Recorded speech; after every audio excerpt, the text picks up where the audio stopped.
Alrighty, boys and girls, back at it again and again. What we got here is a Cub Cadet fancy mower. It's a decent looking little beast. It is a mulching mower.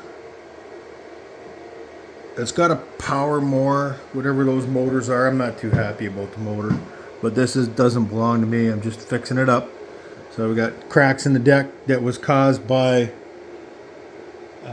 unbalanced blade. And this is what the kind of stuff that you're going to get. You see that? When you got an unbalanced blade. So I'm going to attempt to try to stiffen this thing up and make it reasonable again. I've got the Yeswelder here to do it. I don't know if it's going to work or not. I got a sketchy power supply out here to this garage. I just moved in. I threw everything through the door. So we're having a heck of a time. There's the power supply there. So it's just kife. Total junk. Where's the blade? Jimmy, where'd you put the blade? Oh, I'll show you the blade if I find it. I'm going to try to weld this with that machine. I don't have 220. Like, I do have 220 out here, but I don't have any welding receptacles.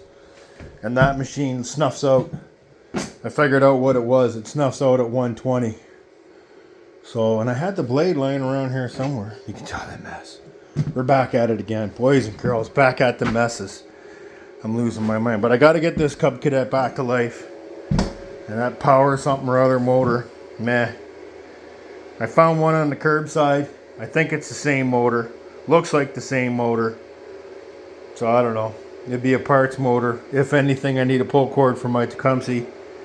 So there's that. And I need a control lever for my MTD because the control lever broke.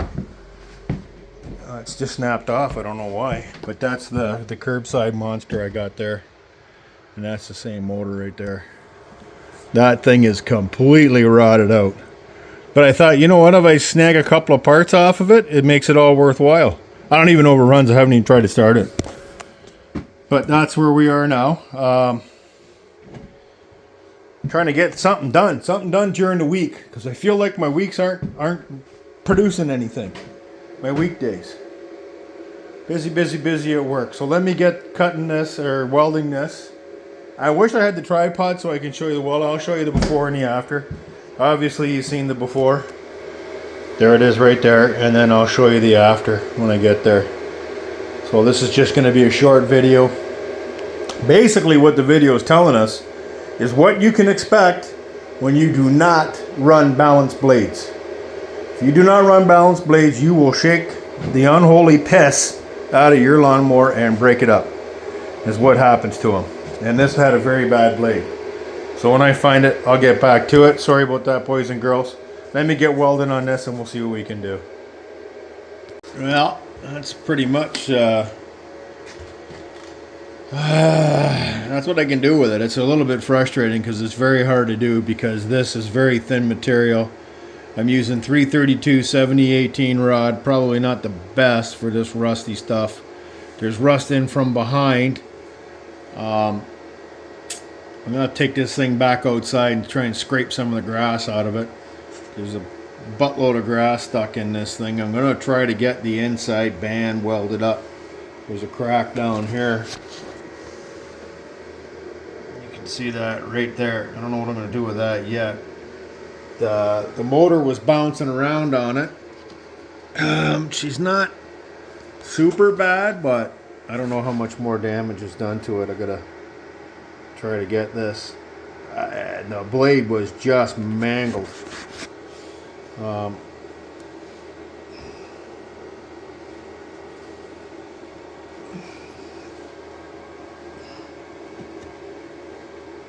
it's not bent again. It's not bent again. It's both the same. Both ways around. Yeah. So that's okay. It was quite bent. Anyway, that's the first patch done, or first weld fixed. I'm gonna see if I can keep on going. I got the Yeswelder here. She snuffs out real easy on 110. I got her set at 94 volt amps, which is kind of low, or kind of high for this rod, but that's where, I don't know, where I can seem to strike an arc, but it does burn in hot. Now this kept coming up porosity because of the rust, so I just kept doing it over and over again.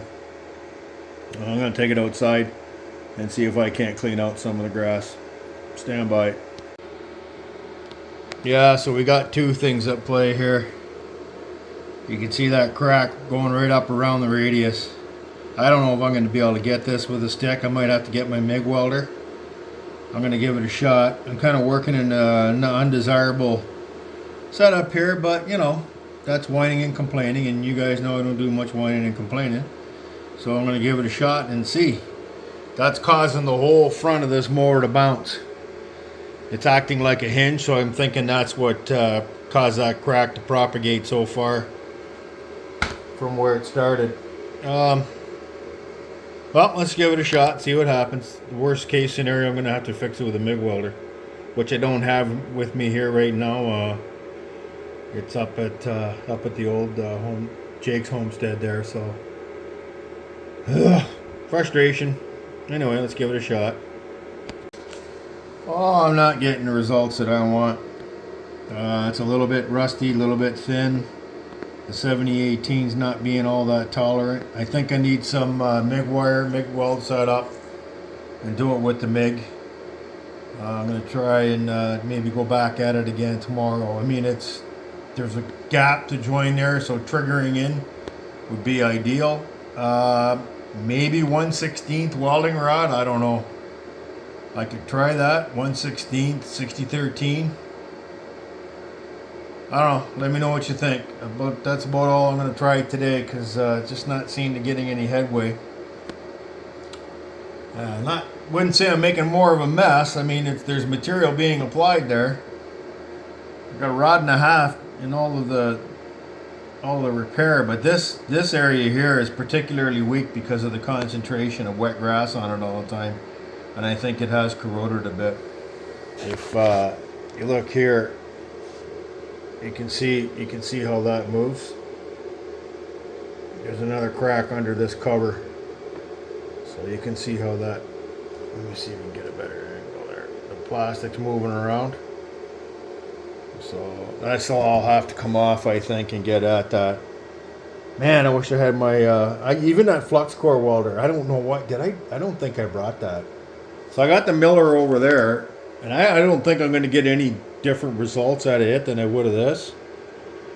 Not sure. Maybe I'll try and get some 1/16 rod. I don't know, or wait till the weekend and hammer it with the MIG. See what happens. I'm thinking that's my best bet, because this isn't working out. Anyway, it's not working out the way I thought it would. So I told the guys, now I'm going to show you guys the bent blade out of this thing. So that's the blade.